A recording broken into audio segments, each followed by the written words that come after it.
They decide how to get it to the moon. They have to develop their own lander, but they also have to manage the entire end-to-end mission. It's meant to provide affordable, rapid, frequent access to the lunar surface through American companies. We're funding different companies. We have commercial companies that are competing to win task orders to deliver our payloads to the surface of the moon. One of the goals when we started CLPS was to help establish a lunar economy. Somebody has to do it first, and then it becomes commercially available.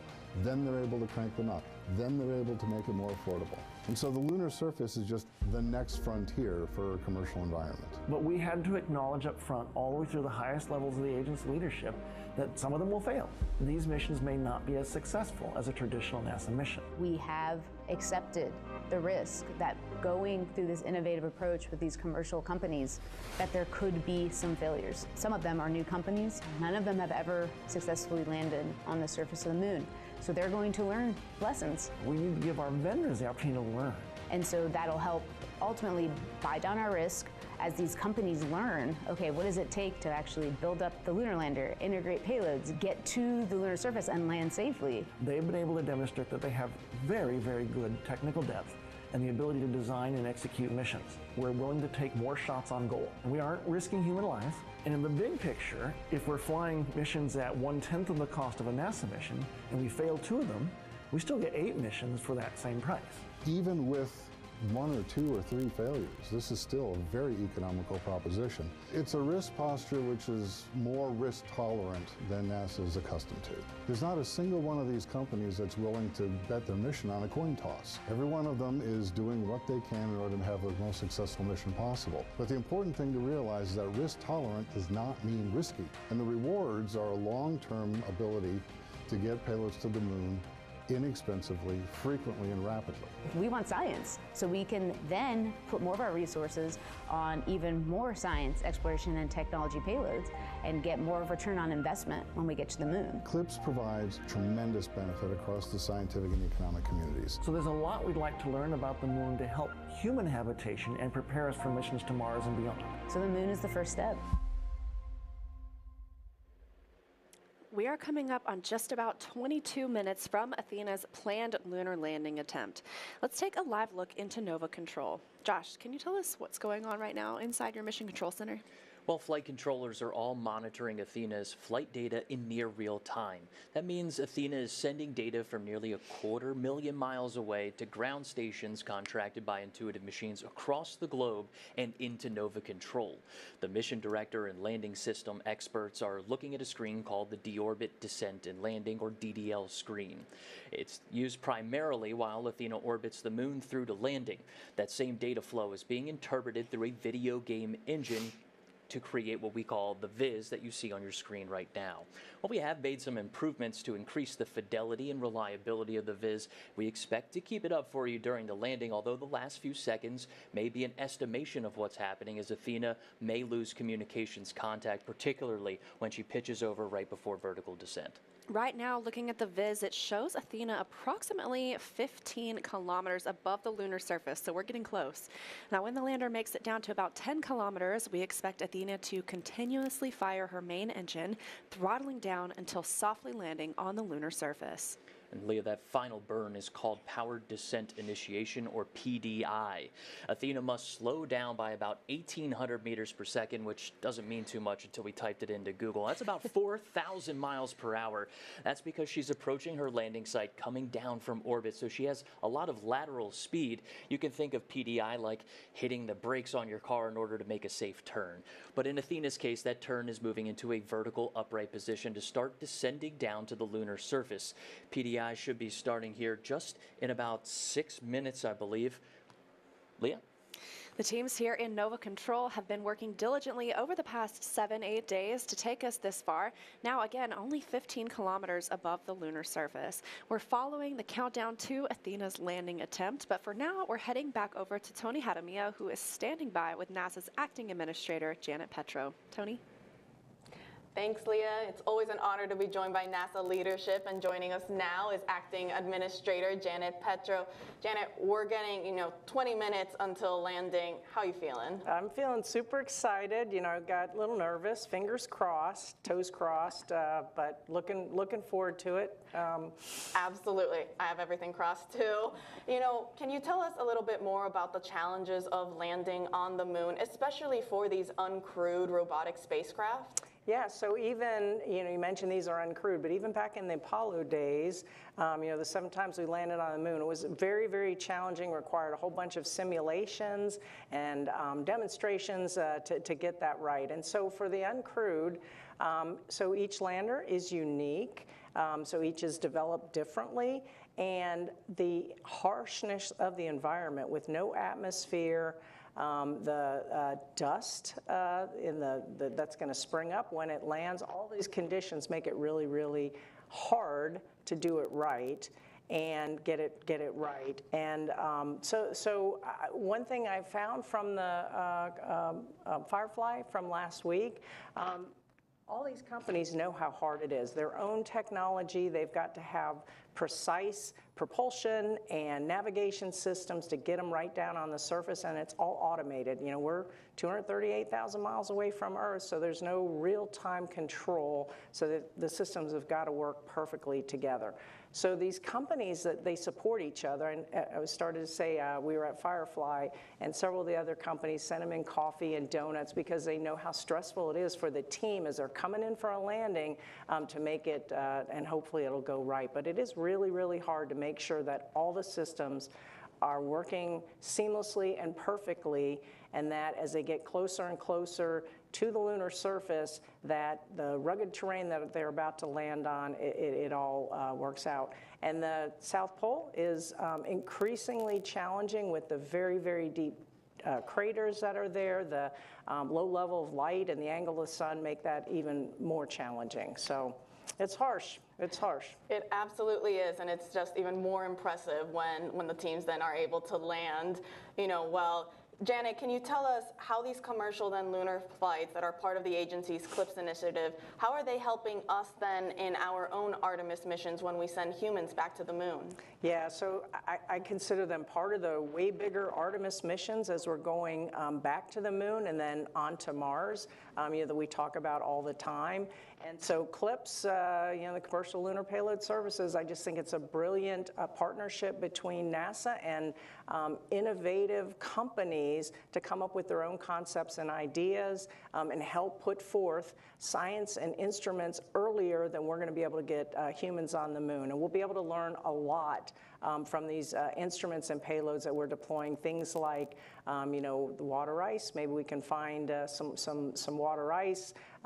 Different roving mobility techniques. Of course, looking at all the lunar resources and the drilling, drill baby drill that we're going to do on this mission. So all of that we're going to be able to apply to Artemis when we get humans back on the surface of the moon, and then as we go out to Mars. And again, I think CLPS is a brilliant partnership. And I mentioned, I believe this administration talks about America first, and I think the way we can do it is by bringing along industry and really dominating the space, whether it's low Earth orbit, whether it's cislunar, or whether it's on the surface of the moon. I think we will continue to push boundaries and make sure that we are first and retain leadership in space.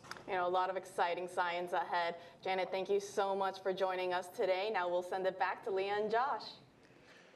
Thanks, Antonia. It's time to buckle up, space fans, or lean forward in your chair. We just heard the call out for 90 seconds for time of ignition for PDI. Let's go ahead and open up those operational channels so that folks at home can listen as we go in towards PDI, Leah. That's a braking burn coming out of orbit, trying to slow down about 4,000 miles per hour. Yeah, PDI stands for Power Descent Initiation. So this is really that final commitment that we are coming in for landing. And everything is really going to happen in rapid succession after this 11-minute burn, now just 60 seconds away. The rest of the sequence is only about 2 minutes to touchdown. Can you break that down for us, Josh? That's right. It's going to be rather quick after we get through this PDI maneuver. You're going to hear things 45. call out for 45 seconds. After PDI, we'll have pitch over, HDA, vertical descent, and then landing operations. We're just now inside about 30 seconds, standing by for that time of ignition for PDI. 30 seconds. And with 30 seconds, we are now 13 kilometers above the moon. Again, we're going to bring it back 1 down degree to up on 10 attitude. and start that burn. We might be AFM is in exec mode. I was just about to say we're listening for exec mode here. 15. 15 seconds. RCS settling burn. Settling burn. That's our attitude control system. Ignition commanded.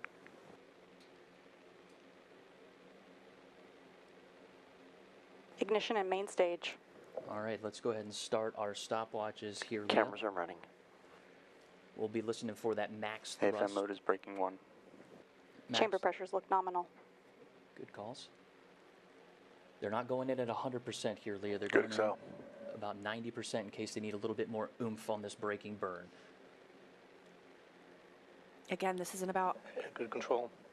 an 11-minute burn, but the engine does not cut off at the end of this burn. It just continues to throttle down until we land softly on the lunar surface. And we're listening in to hear some good confirmations of data. If you hear good confirmation of data, that means that that data is making its way to the viz, what you're watching right now on your screen. We do expect to lose some of those communications, especially during that pitch over maneuver at the end of PDI. That's when the lander will be changing its attitude and maybe those antennas aren't pointed directly back to Earth. It's something we expect, something we plan for, but one thing that's unique to the lunar south pole is what's called multipath, and that's when you have radio waves reaching their intended destination back at Earth after they're taking a different route, maybe bouncing off a crater or a ridge. So we do expect less than optimal radio signals on the surface, but that's something we have to plan for, and it's something that's reflected inside the viz here. So if the viz does lose communications, it's going to continue moving in its last estimated vector. So folks at home, you might be seeing the lander touch down on the surface, but the ultimate call of confirmation and what is happening is going to come from that mission director seat. You see it in the small box on the bottom right hand of your screen. That's Dr. Tim Crane in the mission director seat today. Coming up on 1 minute and 45 seconds since the start of the burn, again, an 11-minute burn using the main engine aboard Athena. And if you're watching the viz and it looks like Athena is traveling parallel essentially to the lunar surface, that's because it is. This is a braking burn. Confirmation 2 minutes in, and a better picture on the viz that shows just Chamber pressure still nominal. Continuing to get good calls, but the next step will be pitch over. So during that pitch over time frame, Athena will begin to upright itself and prepare to descend down to the lunar surface and also activate HDA, or hazard detection and avoidance. Can you break that down for us too? Yeah, we touched on this at the top of the show, Leah. We are going in at about 450 meters for PDI versus our originally planned 400 meters, and that's because we had some uncertainty and variability within the recent landing measurements, going in about 50 meters higher, allowing those flight controllers to manually confirm and screen alternative measurements.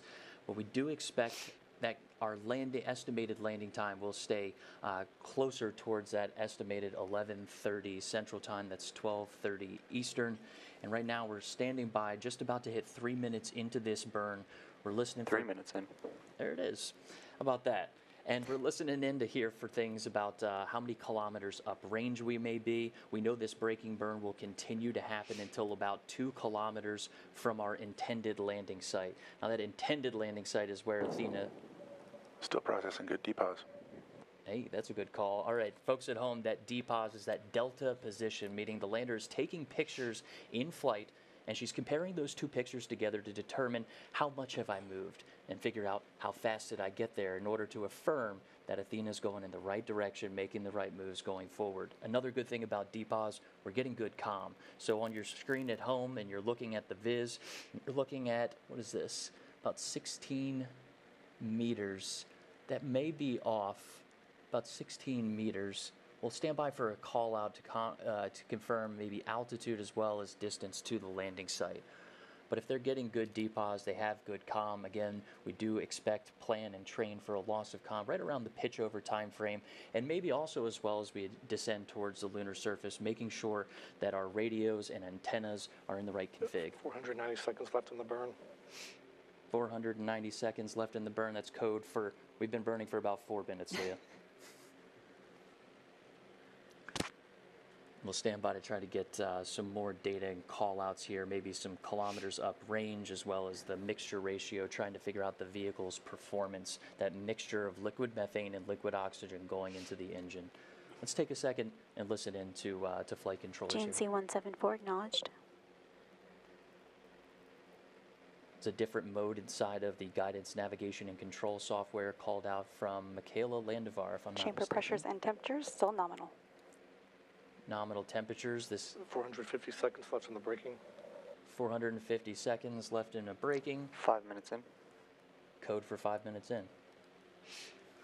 Again, this is a braking burn, the powered descent initiation, really committing us to our final descent. Earlier this morning, we had the DOI, or the descent orbit insertion, which got us out of lunar orbit itself.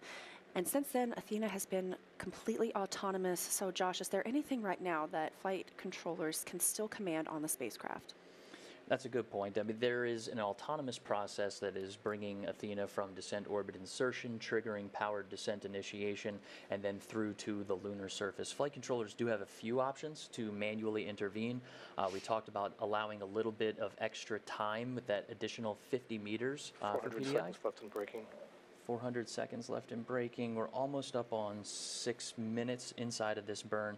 But that extra 50 meters is allowing flight controllers to manually confirm and screen alternative measurements, as we did have a little bit of uncertainty and variability with recent landing measurements. By my count, we're just crossing about 6 minutes, Leah. That means we're GNC over. 175 acknowledged. Another guidance, navigation, and control mode call out there. We are over halfway into this 11-minute burn using the main engine on Athena. AFM is in braking 2. Braking 2, progressing through that PDI count, Leah. 350 seconds left in braking. 350 seconds left in braking, just crossing over the 6.5 minute mark since PDI, powered descent initiation. This is one continuous burn from PDI all the way down to the surface. VFM mode is DPOS only. All right, we're still processing delta position. Those are camera measurements the lander is looking at and making decisions. One of those decisions will be using hazard detection to fly to an intended landing region and then autonomously make those decisions of a safe site, whether that's safe from a boulders or steep slopes. We'll hear those call outs after we pitch over. You'll hear HDA, and that's what we're listening for to figure out where those hazards are and choose a new landing site. Now over 7 minutes into the burn, this braking burn, 300 seconds left in braking. specifically 300 seconds left, this braking burn, Engine is still healthy. and great confirmation about the engine itself. That engine is bringing GNC us 176 acknowledged. engine is bringing us from about 4,000 miles per hour to eventually a soft about 1 meter per second, or about 3 feet per second landing. And I'm catching a little jitters watching the viz here, so I think folks at home will be seeing the same thing. Remember, this is data being streamed down from a lander that's braking about 4,000 miles per hour, trying to feed that data back 250,000 miles away. TAL is ebb now at 5 dB. Just to enjoy a little view. 8 minutes elapsed. Camera's now in braking 2 mode. We are still inside of PDI, braking 2 mode. 250 seconds left in braking. So we cross over 8 minutes into this burn. Again, about an 11-minute burn. We don't expect the engine to reach full 100% thrust. It's really a throttled approach. This engine is designed to continuously burn in throttle all the way from power descent initiation, which began 8 minutes and 30 seconds ago, through touchdown. This approach is very similar to what we saw for the Apollo descent modules as well. And it makes a lot of sense. If you go in at 100% and you need a little more, there's nothing left to give, right? We want to come in nominally around 90% and then have a little bit of room to play if we do need to increase the speed of which we're slowing down. You'll hear folks maybe call out the rate of acceleration, but in this case, for us, that's deceleration. 9 minutes elapsed. Crossing over 9 200 minutes. seconds left in braking. Yes, just a couple of minutes left in the braking burn, so another look forward to that rapid succession of events that'll come immediately after braking is complete. We will see pitch over begin. We'll be using those 4 RCS, or reaction control system thrusters, at the top of the spacecraft to reorient Athena before its a final approach, vertical descent, and terminal descent. And all of those after PDI, Leah, that you just called out, we're expecting those to happen rapidly.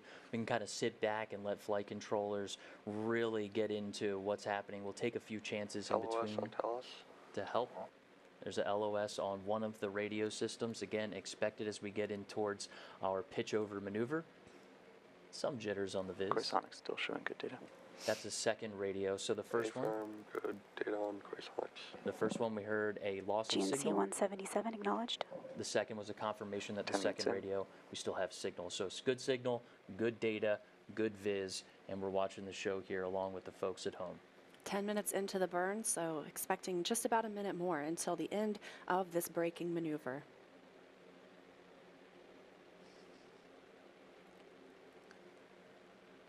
We expect and plan for pitch over just about 2 kilometers away from the intended landing site. That gives Athena a little bit of time to pitch over and start looking forward using her navigation sensors to detect different hazards, as well as her altitude, to lower down to the lunar surface at approximately 1 meters per second if all goes towards plan. There's LOS as we approach our pitch over.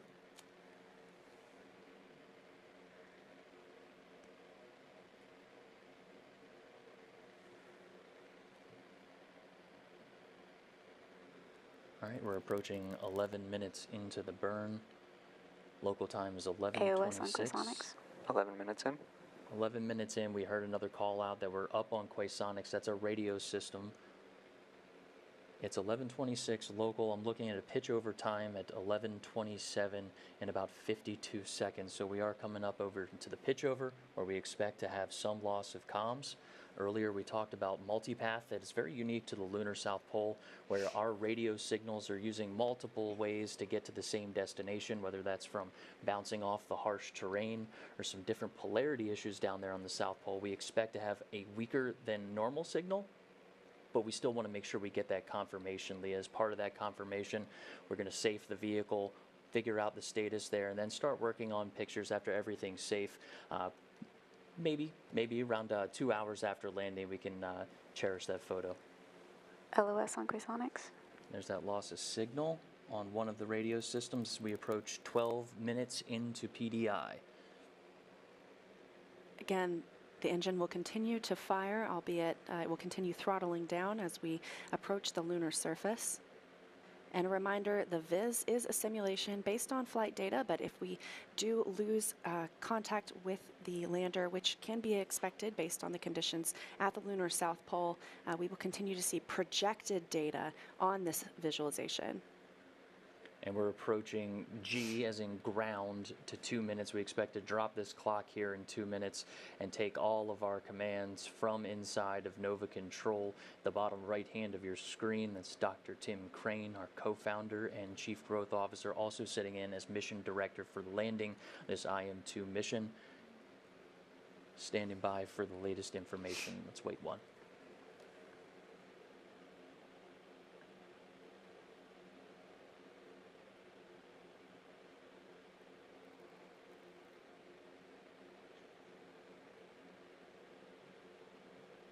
Quasonics AOS. HRN, HGA, HGA2. Thales AOS. 60 seconds left in braking. 60 seconds left in braking. In approach. Landing site selected. Engine at idle. 11 meters cross range, divert. Quasonics LOS. There's that loss of signal over pitch over. Stand by, see if we regain that signal. Remember, folks, the viz that you're watching at home is an estimation of data. It's doing its best. That's a lot of data coming from really far away. All commands and all confirmations Initiated pre-divert. come from our mission director at the bottom right hand of your screen.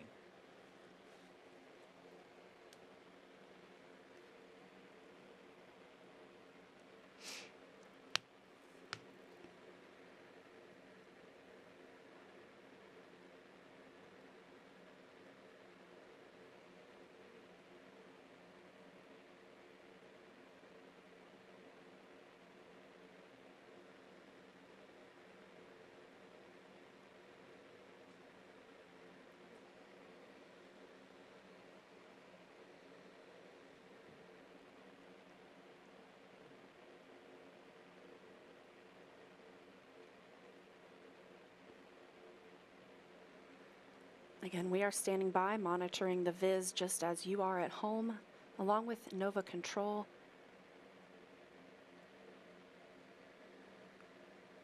We are approaching approximately the time that we estimated Athena would touch down on the surface. We did hear a call out for a Quasonics LOS. That is our radio system, something we expect to happen at pitch over. That's prior to a vertical descent and terminal descent. That latest How data are we doing on signal? is what you're seeing on the viz. Why don't we go? We currently are getting our uplink through HEMI-2, and we have a healthy AGC value, so our uplink is coming in strong for Talas. And then for our downlink, we have a strong EBNO at 17 on Green Hilly, and we are currently not seeing our Quasonics. So we are in Quasonics LOS. All right, that's a See our Quasonics. signal strong on the spectrum for Talos. I'm not seeing our Quasonics on our spectrum as of yet. FM, what mode are we in? We approach 17 is the last we've seen. All right, so that's up on one radio, and they do have a loss of signal in the second. Fido, I'm looking at the SenseXL. Do you see the SenseXL reading? Let me look. That's the mission director detecting see if I the am lander. seeing he sensed Excel 1G. So that was the mission director, Tim Crane, trying to figure out what is the vehicle sensing. It has two inertial measurement units on board. You can think of those as your inner ear. So when he's asking what is the sensed acceleration, that's what he's asking for, is what is that inertial measurement unit, that inner ear detecting as far as acceleration.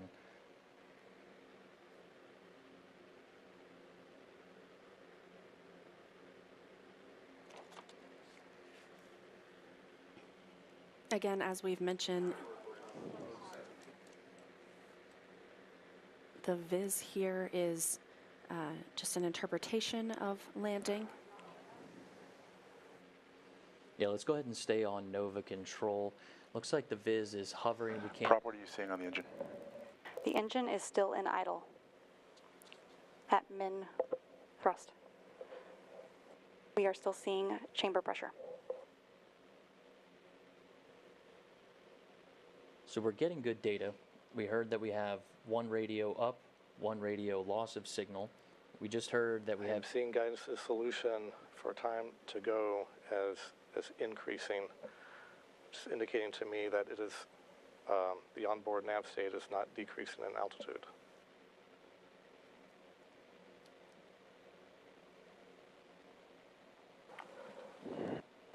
The good news, the HRN laser is now ready to fire. So we heard that we have one good radio sending down data, one that has losses signal. We have prop. Standing by with a manual command for landed ops. Yep. No recommendation at this time. Yep, we have prop telling us that we have good data. That was someone just commanding. We heard exec mode to go into this firing mode, and someone standing by to get into our landed ops mode. I'll wait for Dr. Crane to confirm here. But if we're pulling down data, we'll see how this goes. Looks like Tim's about ready to jump on the loop and sort out what we saw on the viz versus what the folks inside of Mission Control are seeing on their monitors. It's a good reminder, too, this public channel that we're listening to here in the studio, Leah, and what people are listening to at home, at the landing party at Lone Star Flight Museum. All right, folks. I'm showing that we are sensing lunar acceleration. So we're on the surface. Let's evaluate. All right, let's continue to evaluate. I hear we do have a picture from a portion of the descent. Is that right over there?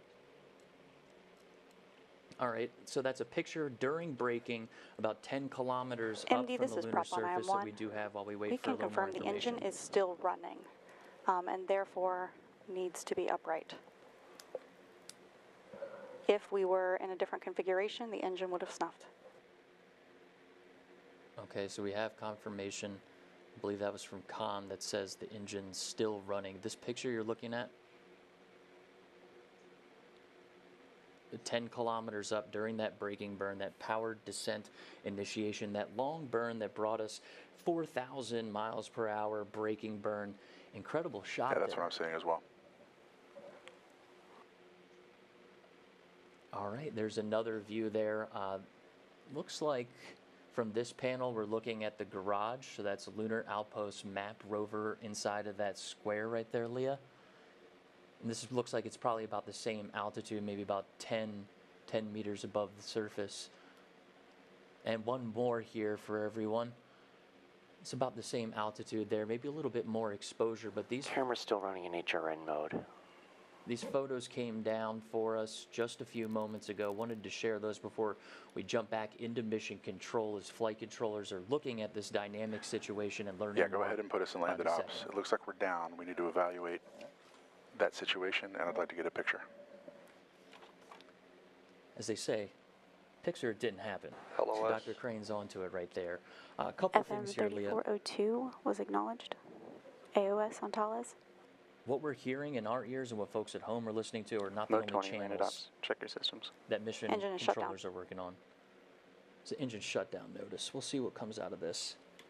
But they're all on different loops having separate conversations, so all the information that we have, that folks have at home, isn't necessarily the exact vibe inside the room. So we'll stand by and listen in to see what we have here. I did hear Dr. Crane call out that they are getting readings for lunar Folks are moving to acceleration. the post-landing court procedure.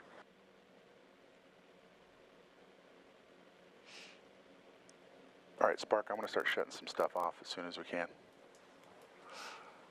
Copy. Can you meet me on my loop, please? Feed lines are inerting. All right, so if we have enough data to be inerting feed lines, that means the engine's no longer running, and it's a state to bleed off that extra pressure. This is part of that safing bit that we talked about earlier, Leah. Looks like our CEO, Steve Altimus, just stepped into the room. That's in the bottom right hand of the box here, talking to the mission director, Dr. Tim Crane. He just called out telling Spark to turn some things off. That's because we need to remain in a power positive state, Leah. Getting that top deck solar array into a spot where we are able to charge, but sometimes you have to turn a few things off to make sure that you're charging and not just burning through that power.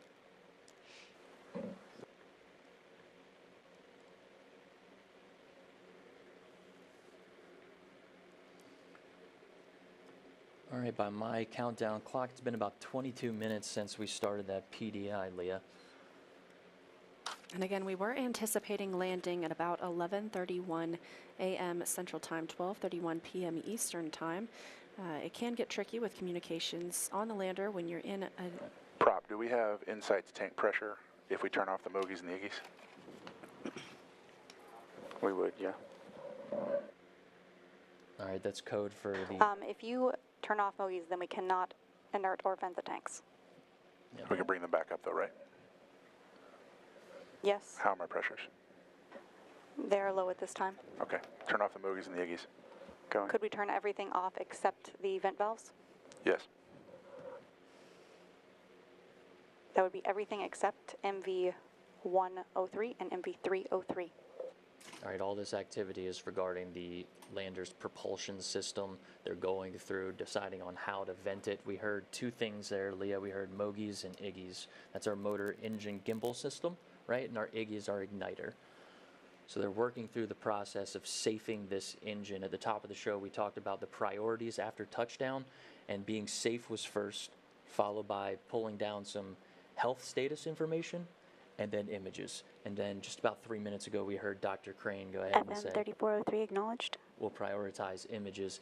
It's just about 9 minutes after the expected landing. So let's hang tight and continue to watch this problem and challenges unfold inside of mission control. Each one going through, finding this challenge, each one getting solved here. It sounds like they're still working through venting the engine system.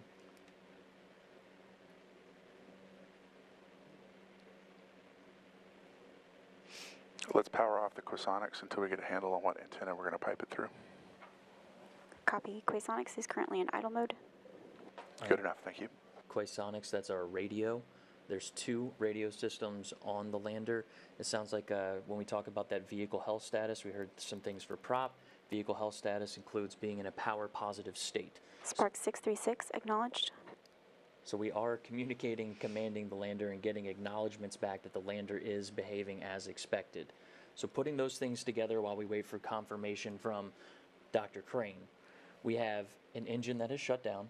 We are venting the engine. Spark 637 acknowledged. We are getting acknowledged commands from the lander. Standing by for confirmation from Dr. Crane.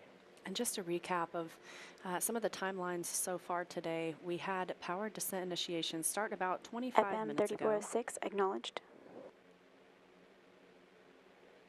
Power descent initiation is the braking burn that really committed us to coming down to our landing site today. We were targeting landing at about 11:30 a.m. Central Time, so about 10 minutes ago now.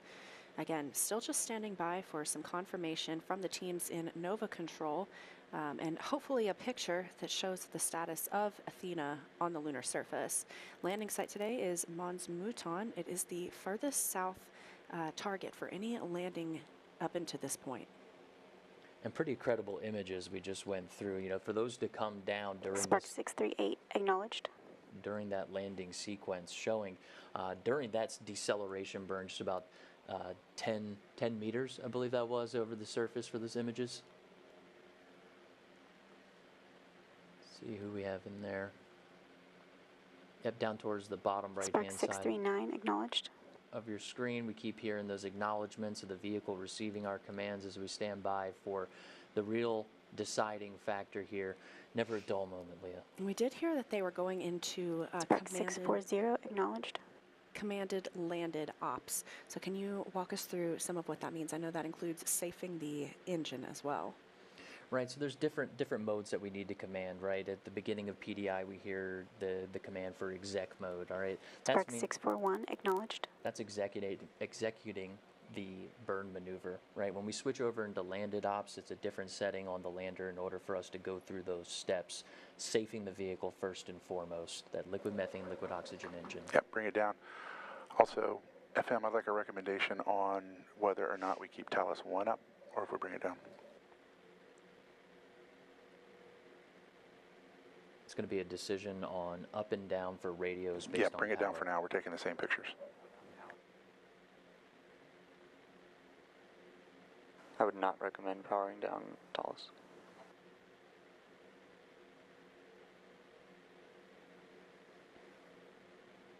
He did say pictures. He did say pictures, yes. So hoping to see the status of Athena on the lunar surface soon. We were initially expecting pictures would take a couple of hours to come down as the flight teams prioritized downloading data and safing the vehicle, but this will help us better understand the configuration of the lander. Spark 642 acknowledged. Every time we hear Michaela come on the tunes Porter, there. can you zoom in on this view?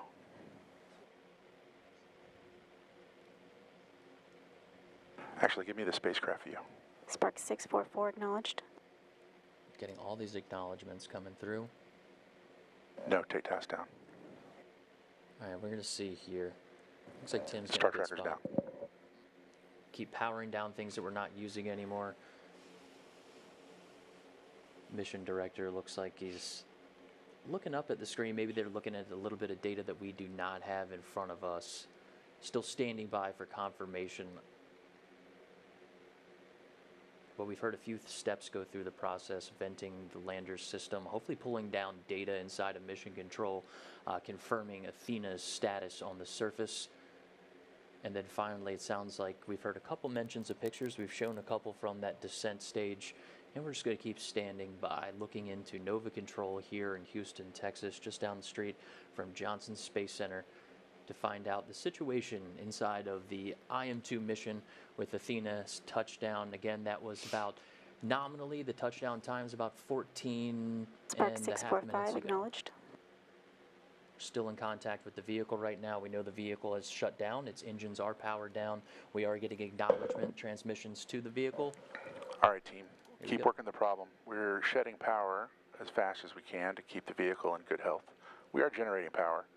We are communicating through our telemetry radio, and we are working to evaluate exactly what our orientation is on the surface. Spark 646 acknowledged. Spark 648 acknowledged.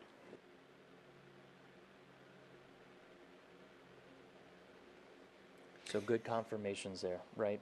We know we're getting acknowledgement. We're sending things to the vehicle. We're safing the vehicle. Now it's time to start Spark working the challenge of 647 how acknowledged. is the vehicle? Which way is it pointed? Earlier in the show, we talked about the different antennas on the vehicle and trying to work those, but we are charging, which is a very key element to this mission. Looks like the room's filling up with our subject matter experts. Just continue working on this challenge to see where we stand. Spark Bring them back down. 649 acknowledged. If you see DS is back in low rate. You see folks walking on the bottom right hand of your screen underneath the camera. That's because the room's situational awareness is about a 65-inch TV sitting underneath of there. So what they're pointing at could be data, could be confirmation. A little hard to see from this view, but as you see people exiting the bottom of your screen on the bottom right, there's a television monitor there that's helping them make some decisions. And as we cross over, it's been about 30 minutes since time of ignition for PDI, and we just hit 16 minutes since our nominal landing. If you're just joining us, we know we are sending commands to the vehicle. We have shut off equipment that has not been necessary. We know that we have an engine that has been shut off. We've commanded the vehicle into surface operations. We just heard from Dr. Tim Crane that we are generating power. We're turning things off that are no longer required. We heard one of them being the star tracker. It's one of the tools that we use to figure out Athena's position in space during flight. We're in landed ops. Now we're just standing by to hear what the full situation is. About 16 and a half minutes since nominal landing time, and a little over 31 minutes since Athena commanded her final engine burn. Spark PDI. 651 acknowledged. Like you said, Josh, we are Order, communicating. go ahead and turn on the displays for all the antennas.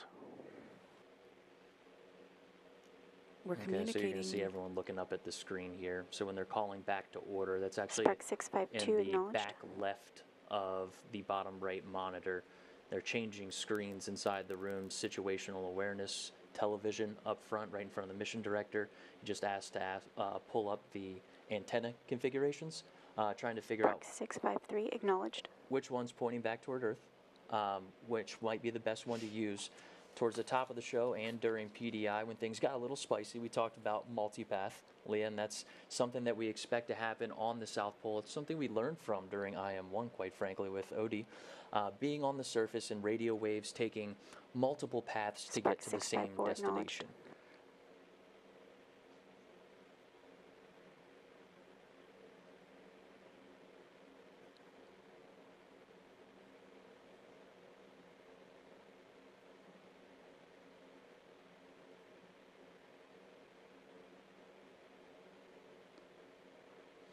Multipath exists down on the lunar surface just because there are so many different ways. So during Spark IM-1, we were 655 sending out acknowledged. signals that were bouncing off the surface, bouncing off of craters, and making their way back to Earth.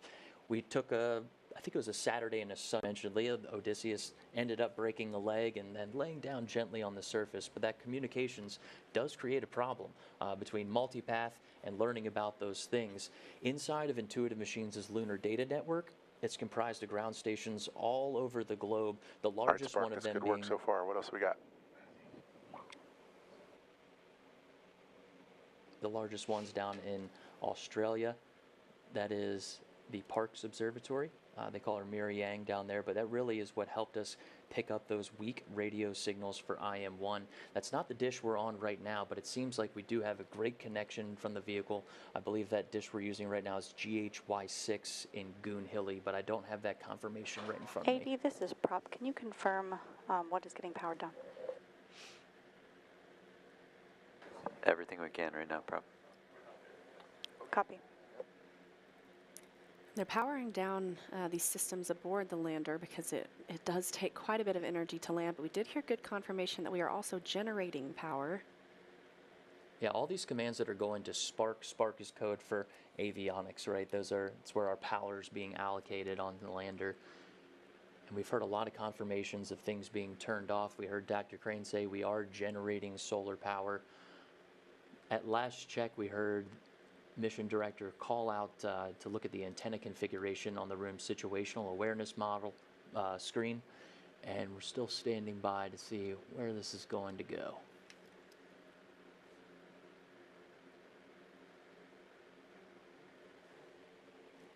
Yes, power down the cosonics until we're ready to use it.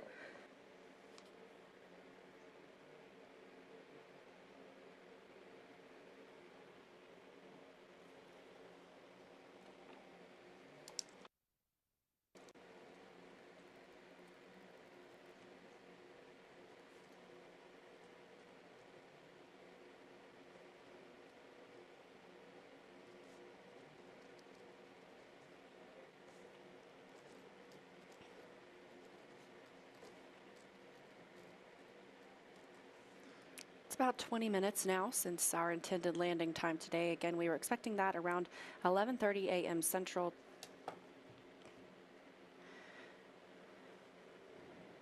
Teams in the room in Nova Control, that's here at Intuitive Machines in Houston, Texas, just down the street from Johnson Space Center, continuing to evaluate the status of the spacecraft.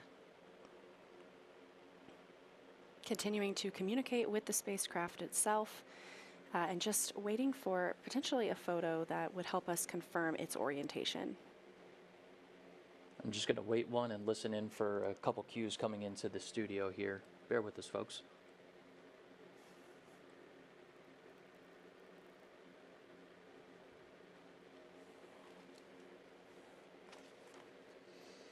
Thanks again, folks, for joining us for the IM-2 mission's landing coverage. I want to go over a few things we do have coming into the studio, into our ear, that we can confirm while the folks are working inside of Mission Control on their own challenges, but a couple things that we do have that we can confirm.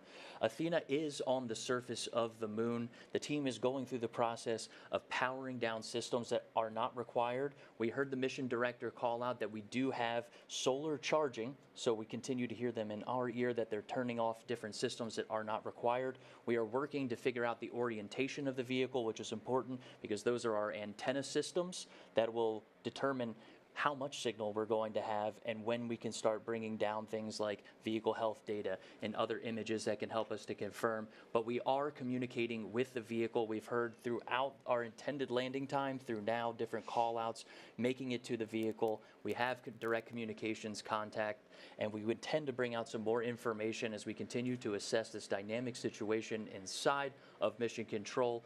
We intend to have a press conference at 3 o'clock Central Time. That's 4 o'clock Eastern. We'll do it right over at Johnson Space Center, Leah. That's right. Thanks for joining us today. And we'll have plenty of other information if anything else comes out on our website, as well as our X feed, to keep everyone up to date. Thanks for joining us, folks.